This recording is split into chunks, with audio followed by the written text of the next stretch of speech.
Hello everyone, welcome to today's editorial analysis. Today we are going to discuss the deadly railway disaster which took place recently in Odisha, and it is considered to be one of the deadliest triple train collision in India.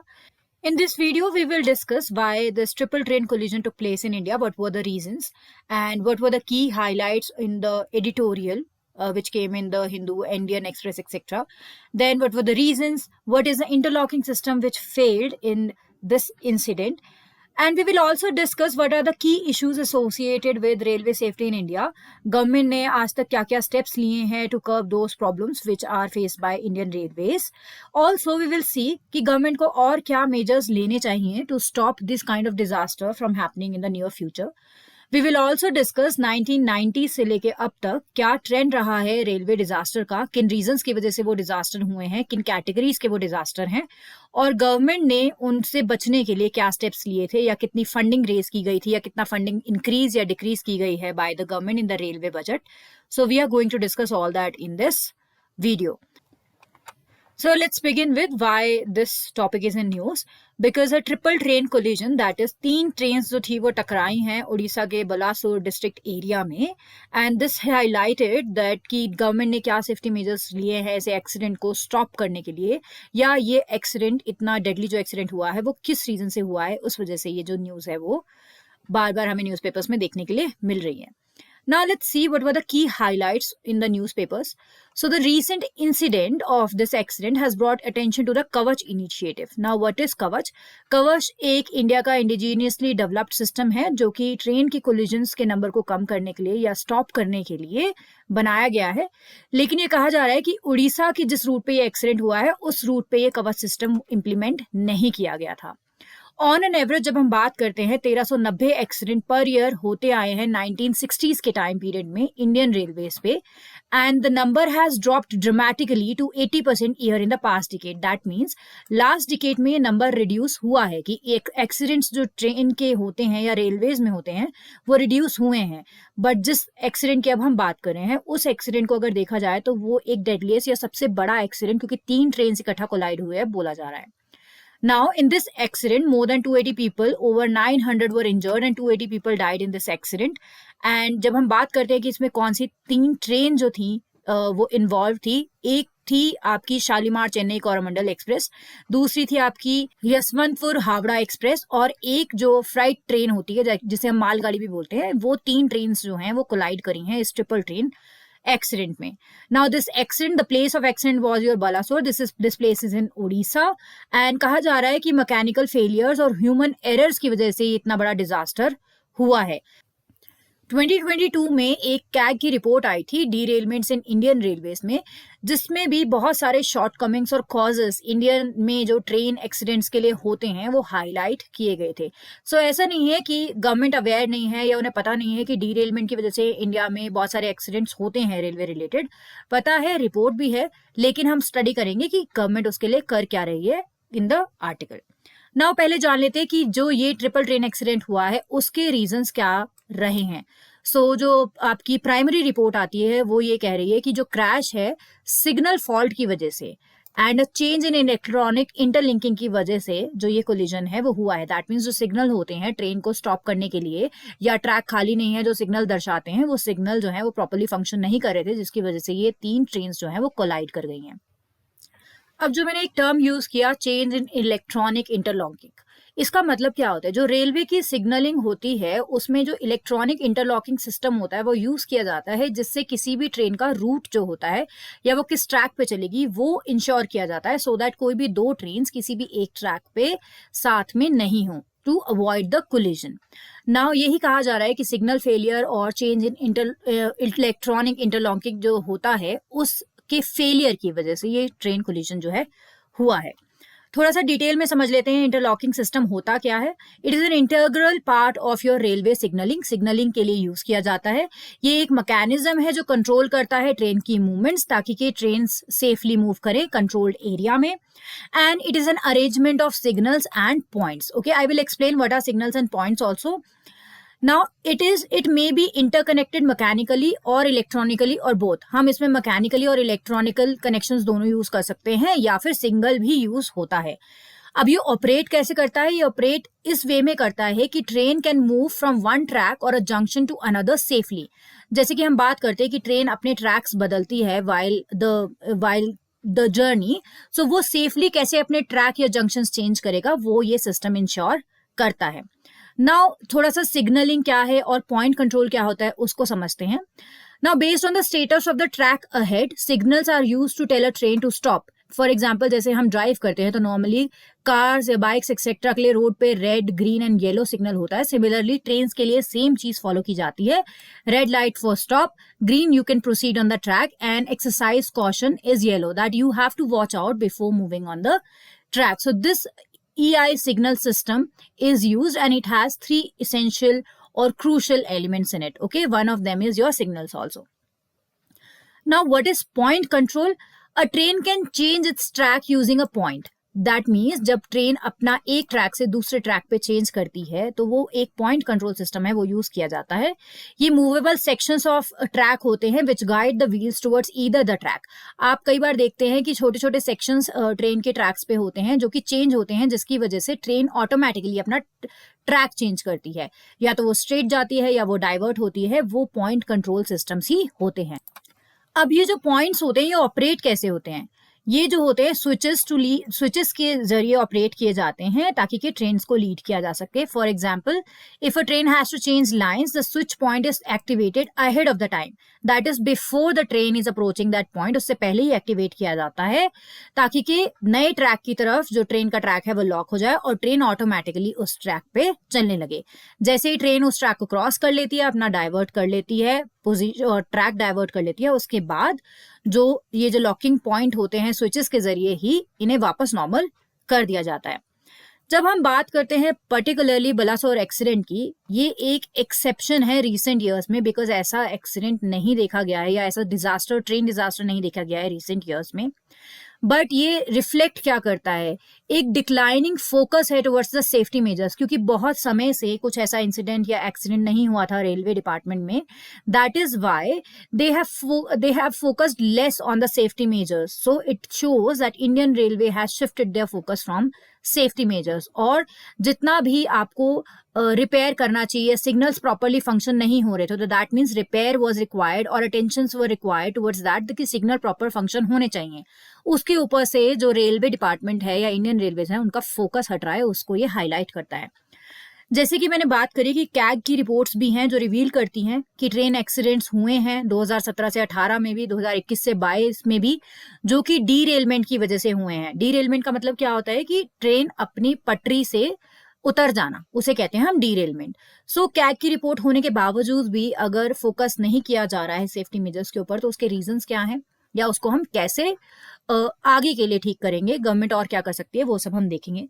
अब ये topic ऐसा लगता है कि एक disaster हुआ है, train derail हो गई है, बट ये हम यूपीएससी के लिए क्यों प्रिपेयर कर रहे हैं?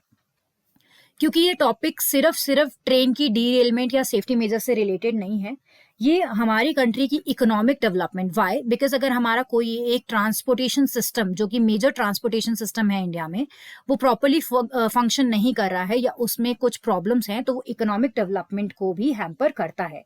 Again, it has caused so many people to face loss of lives. So it becomes a concern because it is a disaster also. So the topic is also related to disaster management. Then infrastructure issues से भी related है ये, क्योंकि again I told you it is a part of your transportation system. अगर transportation अब बात करें economic या पब्लिक ट्रांसपोर्टेशन, दोनों में ये ट्रेन जो है, ट्रेन या रेलवेज हमारे आते हैं, तो उसके ऊपर भी एक सवाल उठ जाता है। तो बेसिकली अगर हम बात करें तो ये GS3 का जो आपका पेपर है, जिसमें आपके डिजास्टर्स भी आएंगे या आपका इंफ्रास्ट्रक्चर आएगा, इकोनॉमिक डेवलपमेंट आएगा, उसका मेजर पार्ट बनता है। इसीलिए टॉपिक पढ़ना बहुत ज्यादा इंपॉर्टेंट हो जाता है, प्रीलिम्स के लिए भी और आपके मेन्स के लिए भी।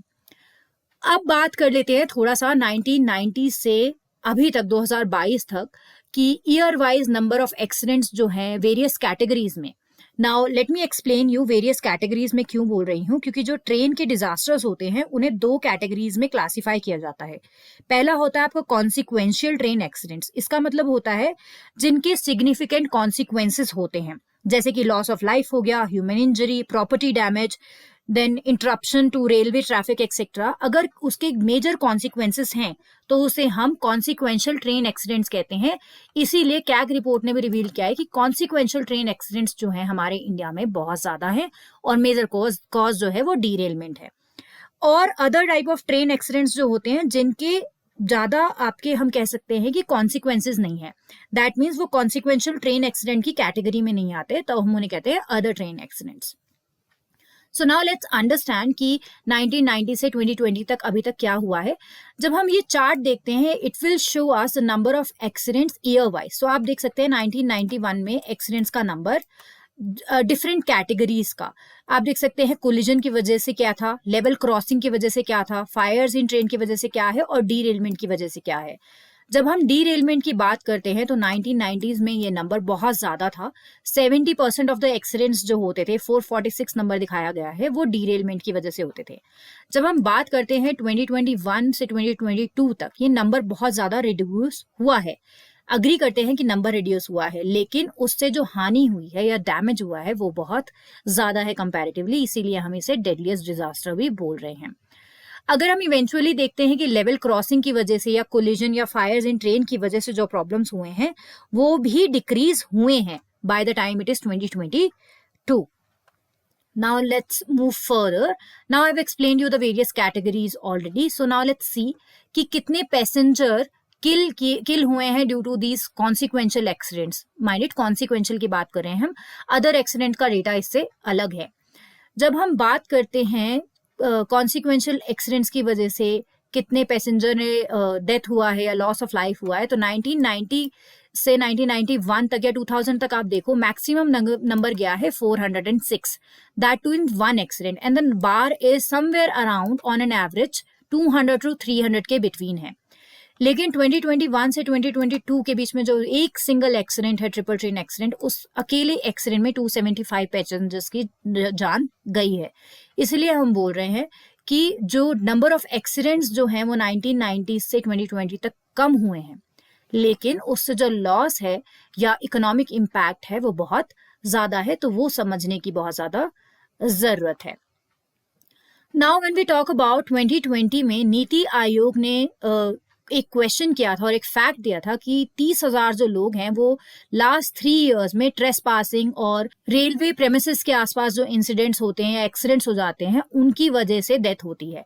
जो है ये 30,000 का नंबर है ना, ये रेलवे जो डिपार्टमेंट है वो ये कहता है कि हम ये जो एक्सीडेंट्स हैं या इंसिडेंट्स हैं रेलवे प्रेमिसेस में या ट्रेस पासिंग की वजह से, ये कैजुअलिटीज हम कंट्रोल नहीं कर सकते हैं। वी हैव नो, जो ह्यूमन एरर्स हैं या ह्यूमन नेग्लिजेंस है या पैसेंजर की नेग्लिजेंस एंड केयरलेसनेस है, वो कंट्रोल करना बहुत ज्यादा डिफिकल्ट हो जाता है। उसके अलावा जो रेलवे एसोसिएटेड प्रॉब्लम्स हैं वो रेलवे जिम्मेदारी लेता है कि ये हम कंट्रोल कर सकते हैं, बिकॉज उसमें टेक्निकलिटी रेलवे की ही इन्वॉल्व होती है। अब थोड़ा सा ये समझते हैं कि 1990 से लेके अब तक के लिए ट्रेन एक्सीडेंट के जो कॉजेज रहे हैं वो क्या रहे हैं। जब हम कॉन्सिक्वेंशियल ट्रेन एक्सीडेंट्स की बात करते हैं तो 55% जो है वो नेग्लिजेंस और फेलियर ऑफ रेलवे स्टाफ की वजह से होते हैं। दैट मीन्स कि अगर सिग्नल ग्रीन दिखाना था तो उसकी वजह से ग्रीन की जगह येलो हो गया, नेग्लिजेंस है सिग्नल में भी या ट्रैक चेंज करने एक्सेट्रा में जो नेग्लिजेंस होती है रेलवे स्टाफ की, उसकी वजह से 55% जो एक्सीडेंट्स हैं वो होते हैं। जब हम बात करते हैं 28% ऑफ एक्सीडेंट्स की, वो होते हैं failure of person other than railway staff, या 6% होते हैं due to equipment failure, which means जो रेलवे डिपार्टमेंट अपने ट्रेन की फंक्शनिंग के लिए इक्विपमेंट यूज करता है, for example signals were not functioning, उसकी वजह से 6% ऑफ द डिजास्टर्स होते हैं, जितने भी टोटल डिजास्टर्स हैं रेलवे के। या कोई भी पर्सन है other than railway which is associated with the functioning of the trains, अगर वो फंक्शन नहीं करते हैं प्रॉपरली तो 28% एक्सीडेंट्स होते हैं। अब प्रिलिमिनरी एग्जामिनेशंस या इन्वेस्टिगेशंस जो है वो सजेस्ट करता है कि एक possible failure of signaling system in Balasore tragedy में देखा गया है, as I just told you. So we can say this, you can remember this figure that 55.5 or 55.8 are due to the failures of railway staff, then 28.4 are due to the failures of person other than railway staff, then equipment failure amount for 6.2%, then sabotage की वजह से है 3.8% of the incident, और कुछ ऐसे incidents हो जाते हैं जो इंसिडेंटल हैं, मतलब उनके हम रीजंस फ्रेम नहीं कर सकते या बता नहीं सकते पर्टिकुलरली किस वजह से हुआ है। So there is a very small amount of accidents which happen in railway due to that also. Now let's understand कि इतने सारे एक्सीडेंट्स हो रहे हैं, तो उसके लिए हमें क्या करना चाहिए। जैसे हम देख रहे हैं कि ट्रैकिंग सिस्टम फेल हो जाते हैं, या सिग्नल सिस्टम प्रॉपर्ली फंक्शन नहीं करते हैं, या इक्विपमेंट्स फंक्शन नहीं करते हैं, तो उसके लिए क्या करना पड़ेगा। एक बेसिक चीज है कि उनका रिन्यूअल एंड प्रॉपर मेंटेनेंस बहुत ज्यादा इम्पॉर्टेंट है। तो उसके लिए पैसा कौन देगा। जो रेलवे का बजट होता है उसमें से एक अमाउंट जो होता होगा वो रिन्यूअल या फिर आपकी मेंटेनेंस वगैरह के लिए जाता होगा। तो जब हम बात करते हैं उसकी 2023-24 में जो यूनियन बजट था, जिसमें से रेलवे को 2.40 लाख करोड़ रुपीस दिए गए थे, but capital expenditure on crucial activities which are related to safety, जैसे कि ट्रैक रिन्यूअल है, सिग्नलिंग है, टेलीकॉम है, उसके लिए जो बजट स्पेंड किया गया है वो लास्ट फ्यू इयर्स में कम हो रहा है। जैसे कि हम ट्रैक रिन्यूअल का एग्जांपल ले लेते हैं। जैसे आप यहाँ पे भी देख सकते हैं, ट्रैक रिन्यूअल में 2020 और 2021 में मैक्सिमम बजट दिया गया था। जब हम 2023-24 की बात करते हैं, ये बजट जो है रिड्यूस होकर 7.2% ऑफ द टोटल बजट आ गया है। जब हम सिग्नलिंग एंड टेलीकॉम की बात करते हैं, ये बजट हाई था अगेन 2020 में और 2021 में। और जो 18 और 19 की बात करते हैं तभी ये 2.91 था, बट 23 और 24 के ईयर में ये 1.7 रह गया है। मतलब हम अपना जो बजट है for maintenance etcetera, safety measures को मेंटेन करने के लिए उस पर रिड्यूस कर रहे हैं, which should not be done. And the safety measures के लिए जितना बजट होना चाहिए या प्रॉपर रिक्वायरमेंट्स हैं उतना होना चाहिए। Now there is a thing called राष्ट्रीय रेल संरक्षण कोष, जिसे हम RRS के भी कहते हैं। ये आपने बहुत बार न्यूज़पेपर में सुना होगा। ये एक फंड है जो 2017-18 में बनाया गया था, जिसमें 1 लाख करोड़ रुपए भी डाले गए थे। इसके ये किस लिए बनाया गया था, ताकि कि financial support critical safety related works के लिए, ताकि कि ये जो एक्सीडेंट्स हैं ये कम हो पाए। और अनमैन्ड लेवल क्रॉसिंग्स जो हैं, जिनमें आप देखते हैं कि जब हम रेलवे क्रॉसिंग्स किसी विलेज वगैरह को क्रॉस करते हैं तो उनके पास वो गार्डेड नहीं होती हैं, तो उनको प्रॉपरली करेक्ट करने के लिए फंड बनाया गया था कि आप रेलवे की जो सेफ्टी है उससे रिलेटेड जितना भी काम है उसको इस फंड को यूटिलाइज करके बेटर कर सकते हैं। 2023 में एक पार्लियामेंट्री स्टैंडिंग कमेटी की रिपोर्ट भी आई थी, जिन्होंने कहा था कि appropriations to the RRSK has been failing short ever since it was introduced. That means it noted allocations जो भी प्रीवियस 5 इयर्स में करे गए थे कि आपको इतने इतने टारगेट्स मीट करने हैं, इतने सेफ्टी मेजर्स करने हैं, वो जो है रेलवे ने मीट नहीं किए थे वो स्टैंडर्ड्स। एक और डेटा देख लेते हैं जो कि शो करता है कि ट्रैक रिन्यूअल जो कि मिनिस्ट्री ने बताया गया है वो टारगेट्स क्या थे और वो टारगेट कितने मीट किए गए हैं। आप देख सकते हैं कि गवर्नमेंट ये टारगेट्स कैसे सेट करता है डिपेंडिंग ऑन द कि डीरेलमेंट के कॉजेस क्या रहते हैं, जैसे कि आपका रेल फ्रैक्चर्स है या वेल्ड फेलियर्स हैं, ट्रैक डिफेक्ट्स हैं, रोलिंग स्टॉक डिफेक्ट्स हैं, एक्सेट्रा। सो रेलवे मिनिस्ट्री जो होता है वो इन सब के लिए आपको एक टारगेट देता है कि आपको ये सब जो है वो रिपेयर करने हैं। जब हम मिनिस्ट्री की बात करते हैं, as per the ministry 4500 kilometres of track हर साल रिन्यू होने चाहिए, जबकि डेटा ये शो करता है कि जो रेलवे ने टारगेट अचीव किया है या रेलवे ने जो टारगेट सेट किया है वो मच लोअर है than the suggested one. That means they are unable to achieve the targets और the actual safety measures required for the country to manage these incidents और reduce the incidents of these accidents. अब बात करते हैं कि past 7 years में railway ने अपने कोई भी लेवल बेयरिंग जो टारगेट्स हैं हर साल के वो अचीव नहीं किए हैं। अब जब हमने इतनी बात करी है कि रेलवे में इतने सारे इश्यूज हैं जिस वजह से ये एक्सीडेंट्स हो रहे हैं, तो रेलवे की सेफ्टी इंपॉर्टेंट क्यों है। As I told you that this topic is very important for economic development, disaster management, infrastructure development etcetera. So हमें ये देखना पड़ेगा रेलवे इतना इंपॉर्टेंट क्यों हो जाता है कि उसकी सेफ्टी मेंटेन करना इंपॉर्टेंट है। सो पहला जो रीजन आता है वो होता है high volume of passenger. India जो है वो 4th लार्जेस्ट रेलवे नेटवर्क है वर्ल्ड का, जिसके पास 68,043 kilometres and almost 35 billion people travel करते हैं एनुअली इस नेटवर्क को यूज करके। तो जब इतना मैसिव पॉपुलेशन है, इतने लाखों लोग ट्रैवल कर रहे हैं इंडिया से, जिनकी डेली लाइफ डिपेंड करती है कम्यूट करने के लिए या अपना जो major transportation of goods and services होता है वो भी इस पे डिपेंड करता है, तो रेलवे की सेफ्टी बहुत ज्यादा इंपॉर्टेंट बन जाती है, क्योंकि human loss, that is loss of human resources, जब गुड्स एंड सर्विसेज का लॉस होता है दैट मीन्स इकोनॉमिक लॉस और मॉनेटरी लॉस, तो दोनों के लिए बहुत ज्यादा इंपॉर्टेंट हो जाता है क्योंकि बहुत ज्यादा passenger as well and goods and services supply किए जाते हैं। इकोनॉमिक जब हम इम्पैक्ट की बात करते हैं तो कंट्री का ट्रांसपोर्टेशन जो है मेजरली डील किया जाता है बाय इंडियन रेलवेज। आज भी बहुत सारा जो major chunk of goods and services हमारा ट्रांसपोर्ट किया जाता है वो रेलवे से होता है, इसीलिए इसका इकोनॉमिक इम्पैक्ट, कोई भी अगर रेलवे डिजास्टर होता है उसका इकोनॉमिक इम्पैक्ट बहुत ज्यादा होता है, जिससे बहुत सारी इंडस्ट्रीज अफेक्ट होती हैं, बिजनेसेस और ओवरऑल डेवलपमेंट भी अफेक्ट होता है। अब नेक्स्ट फैक्टर देखते हैं कि इंडियन रेलवेज क्यों इंपॉर्टेंट है, वो है life line for economic migrants. हमें पता है इंडिया में बहुत सारे जो पुअर लोग हैं या पुअर कैटेगरी में आते हैं, बिलो पॉवर्टी लाइन है, या कुछ लोग ऐसे हैं जो अपनी स्टेट से बाहर निकल के दूसरी स्टेट में काम करने जाते हैं to help their families economically earn an extra income और एन इनकम फॉर देमसेल्फ।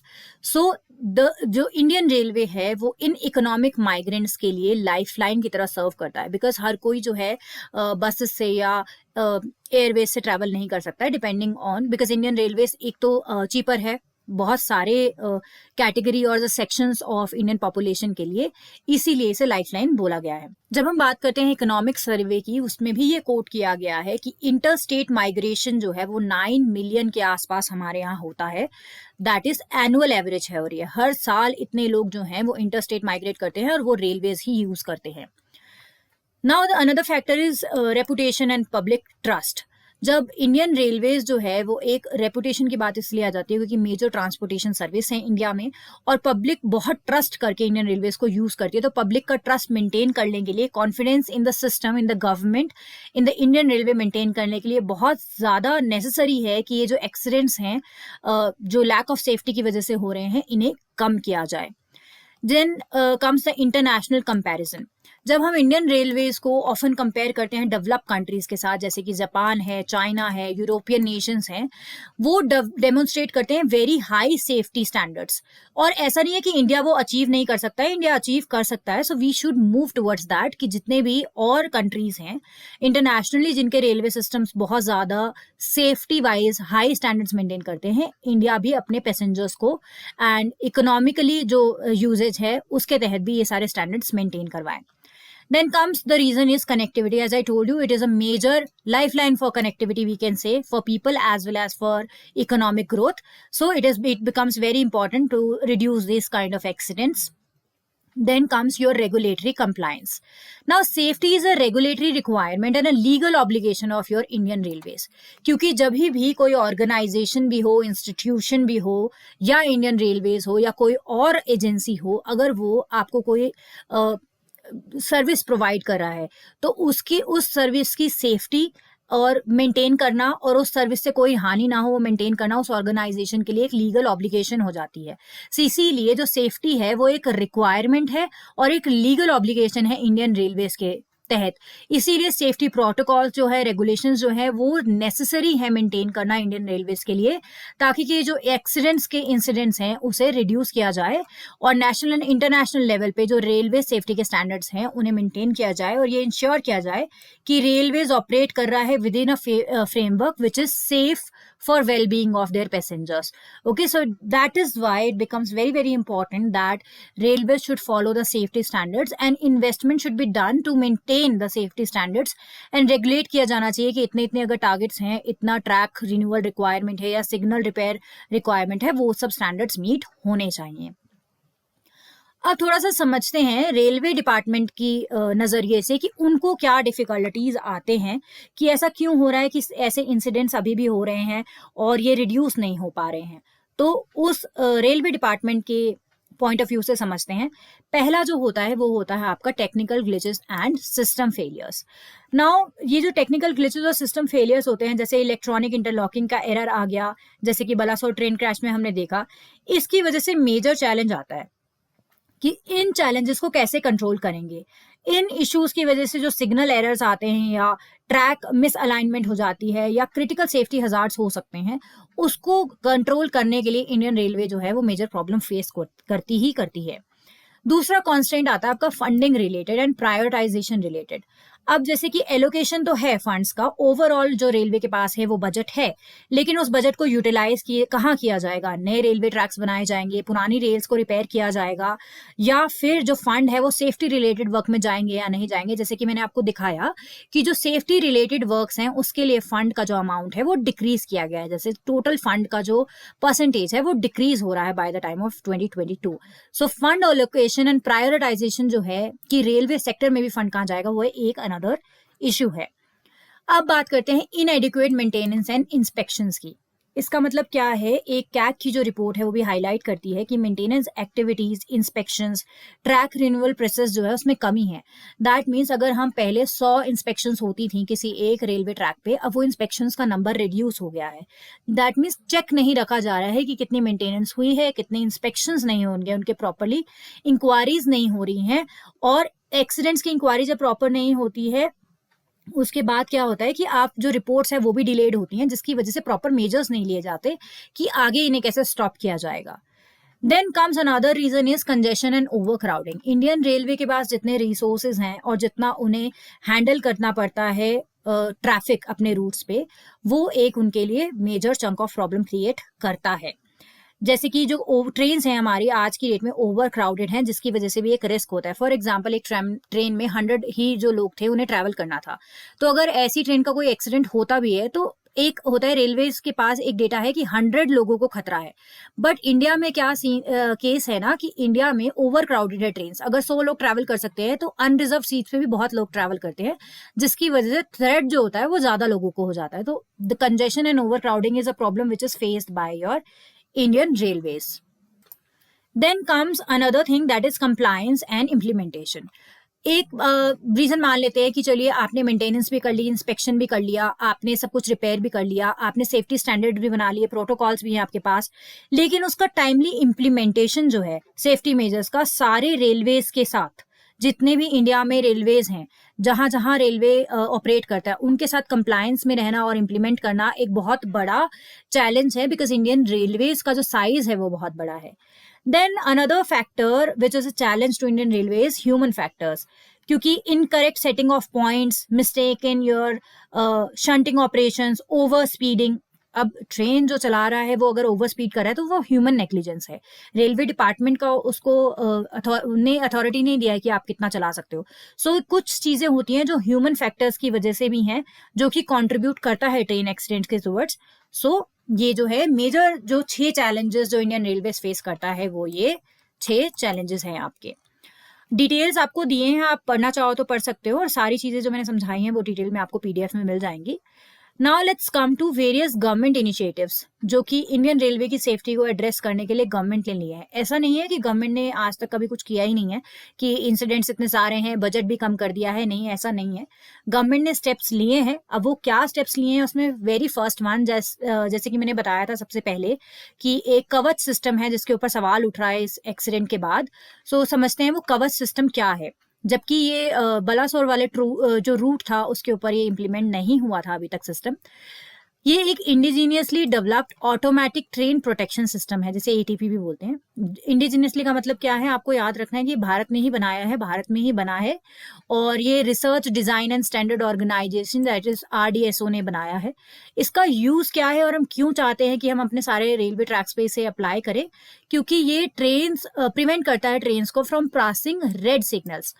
अगर कहीं पे रेड सिग्नल है और फॉर एग्जाम्पल ह्यूमन नेग्लिजेंस है कि उन्होंने सिग्नल नहीं देखा और वो still the train is passing और क्रॉसिंग दैट सिग्नल, ये सिस्टम उसको प्रिवेंट करता है, उस वजह से जो भी एक्सीडेंट हो सकते हैं, क्योंकि ये एक्टिवेट करता है ब्रेकिंग सिस्टम ऑटोमेटिकली। ये डिटेक्ट कर लेता है कि अगर रेड सिग्नल है और अगर जो ट्रेन चला रहा है उसने अगर ब्रेक्स नहीं लगाए हैं तो भी ऑटोमेटिक ब्रेक्स एक्टिव होते हैं और वहां पे ट्रेन रुक जाएगी, जिसकी वजह से हो सकता है, क्योंकि वहां पे रेड सिग्नल क्यों होगा, कोई बाधा होगी, कोई ट्रेन और आ रही होगी, तो उस वजह से कोलिजन्स अवॉइड किए जा सकते हैं इस सिस्टम को यूज करके। अब इमरजेंसी सिचुएशन में ये SOS मैसेज भेजने में भी काम किया जाता है, और safety integrity level 4 that is SIL 4 जो स्टैंडर्ड होते हैं, जिसे हम हाईली रिलायबल मानते हैं ट्रेन्स के केस में, उसको ये मेंटेन करता है. सो दिस कवच system becomes very very important. Now this system is very important from your prelims point of view also. So you should remember all this points कि ये क्यों बनाया गया है, कहाँ कहाँ अप्लाई हो चुका है, क्या क्या ये काम करता है, ये सब आपको पता होना चाहिए. दूसरा हमने एक और टर्म पढ़ा था, दैट इज राष्ट्रीय रेल सुरक्षा कोष, RRS के. ये है क्या, जैसे कि मैंने आपको बताया कि ये 2017-18 में बनाया गया था. किसने बनाया है? ये रिजर्व फंड की तरह बनाया गया है, जिसको यूज किया जाएगा सेफ्टी रिलेटेड कार्य के लिए रेलवे द्वारा. ठीक है. जो ट्रेन के रूट्स पे या ट्रेन के ऑपरेशंस में जितना भी सिविल इंजीनियरिंग का काम होता है, उस काम को करने के लिए ये RRS के जो फंड है वो यूटिलाइज किया जाएगा, और अदर सेफ्टी रिलेटेड वर्क के लिए भी. जो SNT है, work including train protection, warning system, train collision avoidance system etcetera में इन्हें यूज किया जाएगा. मैकेनिकल इंजीनियरिंग रिलेटेड काम हो सकते हैं, इलेक्ट्रिकल इंजीनियरिंग रिलेटेड काम हो सकते हैं, या ह्यूमन रिसोर्स डेवलपमेंट जो कि एड करेगा in the proper functioning of your railways. उसके लिए जो राष्ट्रीय रेल सुरक्षा कोष है उसे यूटिलाइज किया जाएगा. अब बात करते हैं प्रोजेक्ट मिशन रफ्तार. इंडियन रेलवेज का एक प्रोजेक्ट है जिसे हम प्रोजेक्ट मिशन रफ्तार कहते हैं. ये 2016-17 का जो रेलवे बजट आया था उसमें इंट्रोड्यूस किया गया था, और नीति आयोग ने इसे 2017 में अप्रूव किया था.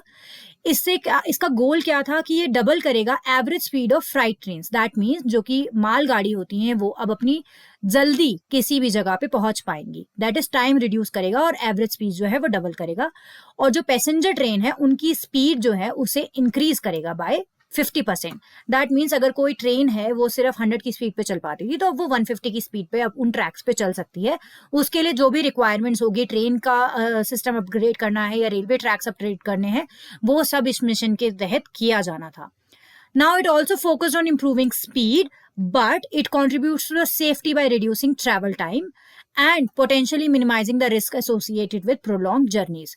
क्योंकि जितना, जैसे कि अगर कोई जर्नी है वो 10 घंटे लेती है, अगर उसे रिड्यूस करके हम 5 आवर्स पे ले आते हैं, तो सिर्फ जो पैसेंजर है या जो भी आपका गुड्स एंड सर्विसेज ट्रेवल कर रहा है ट्रेन से, उसका टाइम जितना वो खतरे में है, फॉर एग्जाम्पल 10 आवर्स वो ट्रैक पे था तो 10 आवर्स डेंजर है टू लाइफ, वो रिड्यूस होके 5 आवर्स हो रहा है by reducing the travel time. So prolong journey के साथ साथ जो कॉन्सिक्वेंसेज आते हैं उन्हें रिड्यूस करने पे प्रोजेक्ट मिशन रफ्तार फोकस करता था. अब बात करते हैं इसके अलावा गवर्नमेंट ने क्या मेजर्स लिए हैं. जैसे कि अपग्रेडेशन ऑफ इंफ्रास्ट्रक्चर है.